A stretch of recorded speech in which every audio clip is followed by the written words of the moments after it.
বোঝা গেছে? তো এখানে দেওয়া রয়েছে যে কোথায় কিভাবে ট্রেড নেবো না নেবো, এখানে প্রত্যেকটা জিনিস দেওয়া রয়েছে। আমি বলবো প্রত্যেকে, আমি সরে গেছি এখান থেকে, প্রত্যেকে এই জিনিসটা দেখে একটা স্ক্রিনশট নিয়ে নাও, কারণ এটা ভেরি ভেরি ইম্পর্টেন্ট একটা জায়গা। ঠিক আছে, এখানে একটা খুব সুন্দর করে মানে পিকচার দিয়ে দেখানো আছে যে কীভাবে জিনিসটা কাজ করে।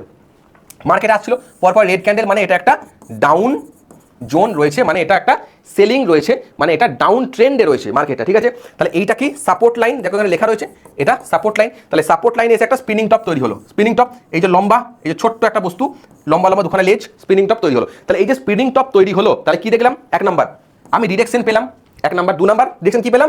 যে সাপোর্ট এরিয়া এলো, যে 3টে চেকলিস্ট দিয়েছিলাম, 3টে চেকলিস্ট, তাহলে ডিরেকশন পেলাম, সাপোর্ট এরিয়া এলো। দু নাম্বার স্পাইক, কার স্পাইক? ভলিউম, দেখো ভলিউম স্পাইক, তার আগে ভলিউম ছোট ছোট ভলিউম, পরে ভলিউম ছোট ভলিউম, কি পেলাম? Volume spike. তারপরে কি যাবো?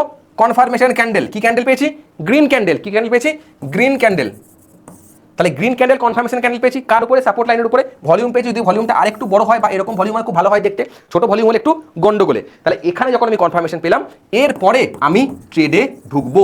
তাহলে আমি 3টে কনফার্মেশন পেয়েছি, 1 support area, 2 volume, 3 confirmation candle.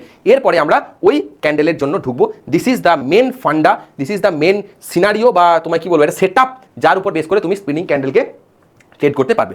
তো এটাই, এইটুকুই। এবার দেখা হবে পরের ভিডিওতে আবার।